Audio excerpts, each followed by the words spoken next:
Welcome to That's Good Sports. I'm Brandon. I've got 99 problems, and getting blocked by Pat McAfee is definitely one, Perna. Finding out Pat McAfee blocked me was like getting kicked in the nuts. And it hurts, because Pat was an NFL punter, so his leg is very strong. Okay, so yes, I shot this video Friday morning. I'm uploading it sometime Saturday. It is late. I talk about what was going on with Pat McAfee blocking me in this video. It's a prequel because we've worked it out. I'm going to address it in the next video. And the reason I'm going to address it in an additional video is to, well, of course, capitalize on all those easy views. But more importantly is because I fucking learned something. I learned the hard way, and I think there's some takeaways from this, and I just want to make sure I take the time to think about what I want to say for once. For once, to be fair to Pat, to be fair to what my intentions were, and to talk about the spirit of the YouTube community, of Twitter, of sports shit posters just trying to get through the day. So that's why I'm going to do another video about this. I'm leaving this stuff in because I think it's funny, and I think looking back on it now, much later, I was apologizing, and I was curious to see what I did wrong. Those were the two big things. So again, the video you're watching today, I shot this Friday. At the time of this video, the only thing I knew is that Pat blocked me on Twitter, and I didn't know why. As soon as I finished shooting, I learned that he talked about it on his show. I learned that my post about it kind of blew up and sent a bunch of unnecessary criticism his way, which was not my intention. And then again, we worked it out. He reached out to me, we worked it out, like men, like grown-ass men. So I wanted to give you context, because at the time of shooting this, I didn't think it was going to be a big deal. It blew up into something different than that, and that's what I'll talk about in the next episode. And how we can all be just a little bit better on the social medias. But this episode is about the following. The Steelers defeated the Cowboys in the first NFL action of the season, 16-3, and it seems fitting for today's episode that the guy I'm hyping from that game is a punter. I'll also try to answer the question, which trio of wide receivers is the best in the league and could become the next trio of 1,000-yard receivers? Something that's harder to do than you think. That's good sports.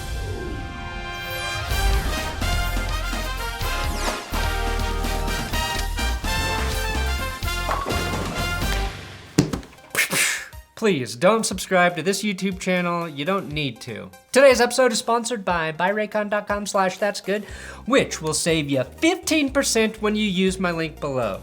If you watch this channel regularly, then you know I work hard, producing more videos than necessary, and that I use my Raycon everyday earbuds to stay fit via power walking. But I also use them to relax and to keep my mind right, to get through the grind of the day and the craziness that comes with football season. For me, music with my morning cup of coffee is therapeutic, and with Raycon's comfortable gel tips, snug fit, and 32 hours of battery life, I can take some time every day to zone out and charge my mentals. The 5 to 10 minutes a day I get on my back patio to breathe, absorb some music, and think of the day's best fart joke for my show is priceless. Priced right, though, are Raycon earbuds, especially if you click my link in the description to get 15% off your purchase. A true steal, since Raycons are already half the price of other premium wireless earbuds.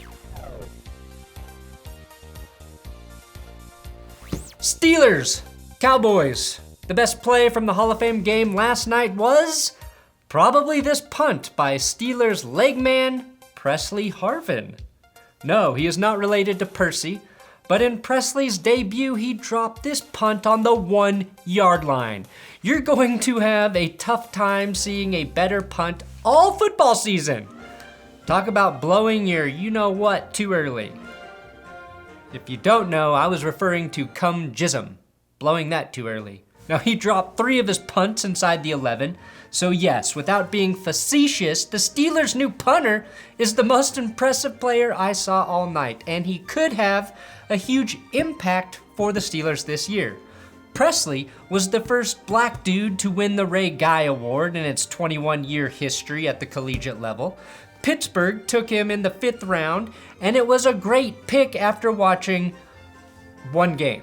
Their first-round pick, Najee Harris, running back, only averaged 3 yards per carry, and Dwayne Haskins didn't look bad. He would have looked better statistically had James Washington not dropped a ball and Anthony McFarland didn't fall/run into the defender a yard short of a first down on 3rd down. Bud Dupree's replacement, Alex Highsmith, had a sack early in this game, and from now on, I will only refer to Alex Highsmith as Alex Smith on drugs. The Steelers expect big things from Alex Smith on drugs, and my bold prediction is he will be an overall more complete edge player than you, me, and Dupree. With TJ Watt on the other side and Melvin Ingram coming in as relief, Pittsburgh could be even better at rushing the passer this season, and that's been their strength the last several years. The good news for Steelers fans is that wide receiver Chase Claypool, aka Mapletron, is okay after he had an injury scare, but running back Kalen Ballage may have a more serious lower body injury. My biggest takeaway after watching the Cowboys is that tight end Dalton Schultz, not Blake Jarwin, will be their leading tight end this season. Oh, okay, well he actually was their leading tight end last season, but that's because Blake Jarwin was injured. But now that he has this handlebar mustache, I think he has 100 receptions and starts ahead of Blake. Okay, here we are. This is the segment I recorded before I knew Pat and I were gonna work things out. And I just want to know, was I fair? Was I a dick? I'm trying to learn from the situation to be a little bit better. Be a little bit more aware of what I say and what I do. But I think most of this shit holds up. Does it? Does it? So last night, watching the game, I knew everyone would be adding at Pat McAfee on that Presley punt. So I tried to do the same, to ask what the over-under would be on the amount of mentions Pat received from that play. And then I could not at him. I couldn't at him. I thought Twitter was broken or he changed his handle or something. No, instead I discover he blocked me. Pat blocked me. Pat, you of all people should know how much it hurts to get blocked. So I'm not sure why you'd inflict this pain on others. That block only cost you 2 points. Your most recent block robbed another man of his soul. Now, seeing that McAfee blocked me is like playing varsity ball as a senior, only to lose your spot to a really talented freshman, who then also becomes way more popular than you, and then suddenly bans you from all of his cool freshman parties. Yeah, that's how I feel. I could pretend like this doesn't hurt, but it does because I like watching Pat's work on Twitter. I love stumbling upon a nugget from one of his Aaron Rodgers interviews or seeing his take on something I'm writing about. Like, I like his fucking show, man. I've been shunned by the cool guy. And he is cool. He had RBT on his show to clear up their miscommunication, and he didn't have to do that. And I appreciate everyone kindly asking him to #FreePerna, but please refrain from talking shit to him, because he does not deserve it. But more importantly, I don't think it helps my case. And this is about me, damn it. So Pat, if you see this, just know from the bottom of my tiny little heart, I am sorry. I don't know what I am sorry for, but I am man enough to say sorry without knowing. Also, that's good advice to keep any marriage strong. Just apologize, even if you have no idea what you did wrong. Mostly, I just want to know why I got blocked. Maybe I can rectify it. Or maybe I totally deserve it. But I can't grow as a man if I don't know what I did wrong. And at 5'8", growing as a man has always been hard for me, but damn it, I'll never stop trying. Kirk Cousins told the media that he would rather be encased in plexiglass in his locker than get vaccinated for COVID. So I'm going to be vigilant about avoiding a close contact. I've even thought about, should I just set up literally plexiglass around where I sit so that this could never happen again? I thought about it because I'm going to do whatever it takes. Step 1, build a plexiglass box. Step 2, put my Kirk in that box. Step 3, Make sure no other players open that box, and that's the way you do it. Because I'm going to do whatever it takes. I've seen Kirk Cousins doing whatever it takes to win, so I don't think he means that in the literal sense. Shout out to diehard Bills fans, Meerkat, who revealed his Buffalo Bills tattoo on Twitter. If you recall, the NFL had NFL players try and draw their team logos. This was Josh Allen's version of the Bills logo, and Meerkat got that version tatted on his body. Fucking legend, Meerkat. Pro Football Talk, aka our masterclass in sports clicks, posted an article stating the Packers will trade Aaron Rodgers after this season if he wishes.